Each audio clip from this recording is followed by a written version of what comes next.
Hi everybody, this is Riffi, back yet again with another Freak Tip vid, and today we're going to be talking about mastering.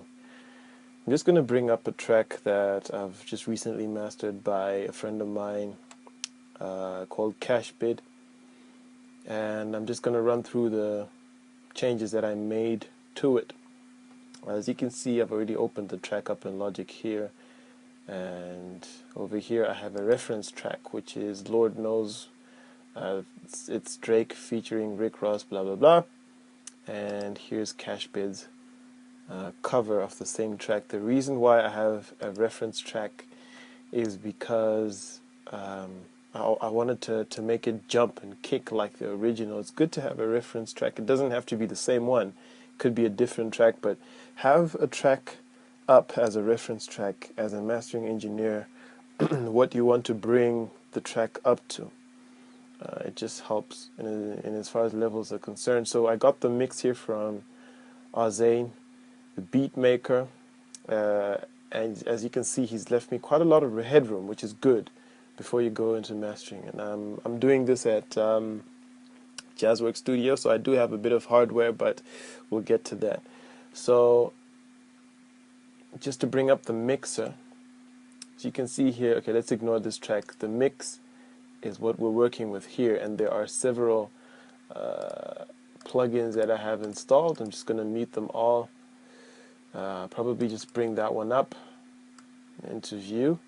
That's just a meter that will allow me to see the levels for the track once it's mastered, or at least while it's being mastered. But first of all, I just want to monitor it, and I'm going to bring up this multimeter here and play Bid's track from the beginning. You're going to see this meter go up. I'll show you how I did that in a second. So let's just mute this track here, the reference track, and monitor Bid's track.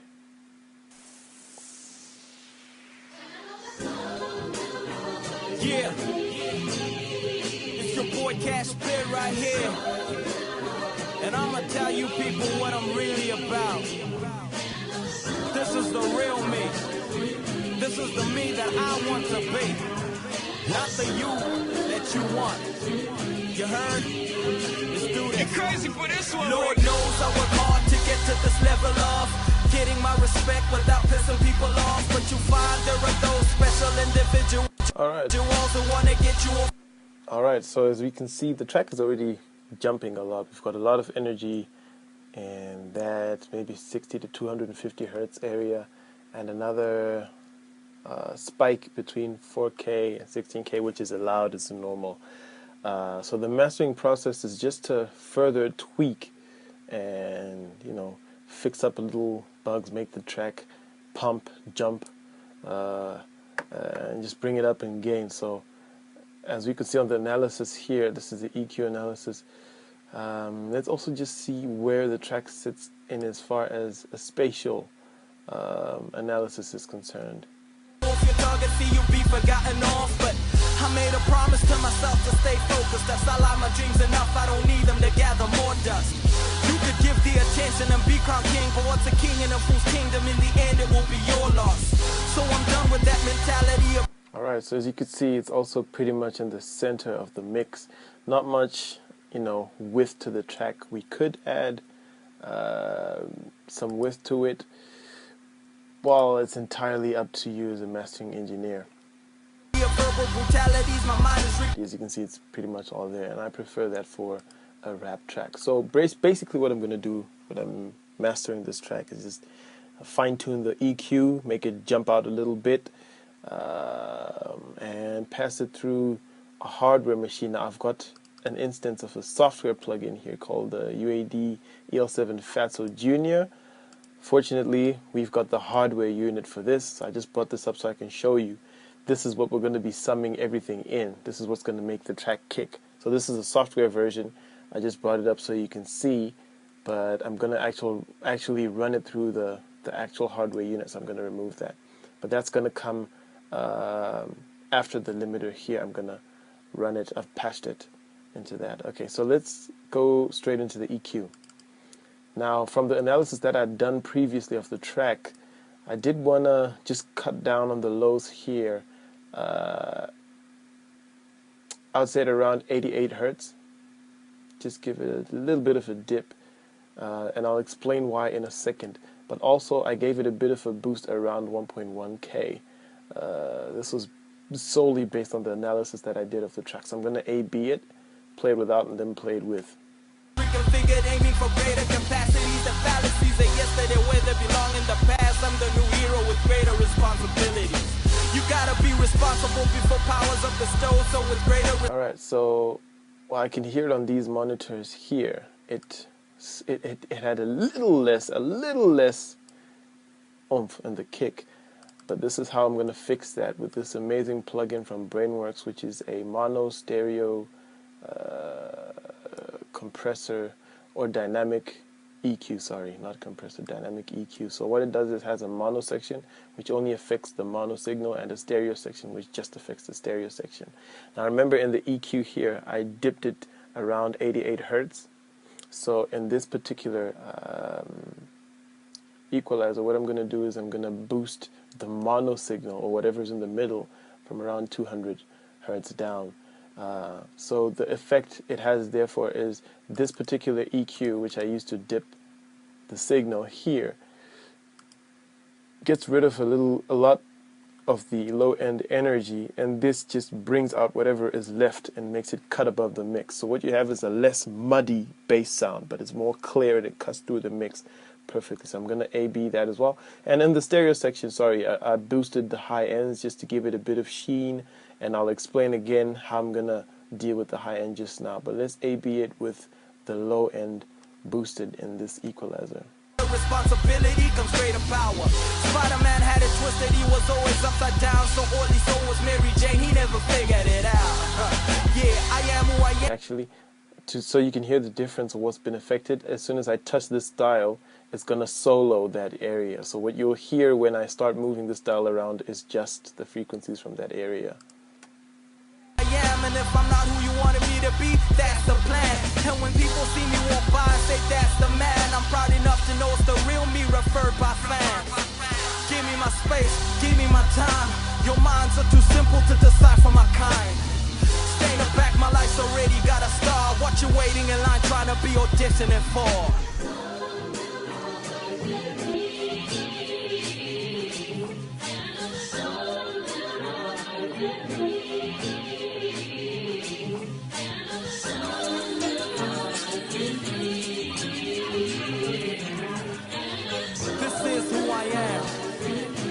Alright, so obviously we can tell that the vocal and the kick and everything is right in the middle, because as soon as I touch that stereo EQ button, we lost the main vocal and the kick, etc. Okay, so that's what that does. Cuts the muddiness out and then boosts the kick and gives it that punch and that oomph. Now here's a multiband compressor that I use just to give a bit of analog simulation. Now how I do that is, back in the day when they used to run things on tape, it had saturation in it. It had a little less high end, and we can sort of mimic that using a multiband compressor by compressing the high end of that, if there is no need to affect anything else. And this is solely what I'm using this multiband compressor for, just to compress the high end there and give it a bit of a tape simulation. We all know life is not for the weak, so I am not one of them. The weak are looking for host, a parasite, and I'm one of them. So that's a solo of the signal that we are compressing. Could ever match my class. They could try learn, but only one. Alright, so let me just mute all of the effects, play it, and then dial them all in, and you can hear the difference, hopefully. One can pass, and since I'm the one who made it with my methods and ways, no one will fit that bill again. Bill is paid. Cash bid, I'm still new with this game. I still got bumper rack covering most of. Alright, cool. So the last thing that I'm going to do is just dial in the hardware, and you'll immediately hear the track jump. Let me just take it back to the beginning. But before I go in, let me just show you this automation that I did. It's very important to fade in the beginning. Alright, it's less than a second fade in, and to fade out the end. Make sure you do that when you're mastering so you don't have any clicks and pops. So the last step of mastering, this is really quick, is going to be adding in that fatso unit that I showed you before, and immediately you're going to feel the track jump. So I'm just going to add it in and out. You're not going to hear it, but it's really going to make this track jump.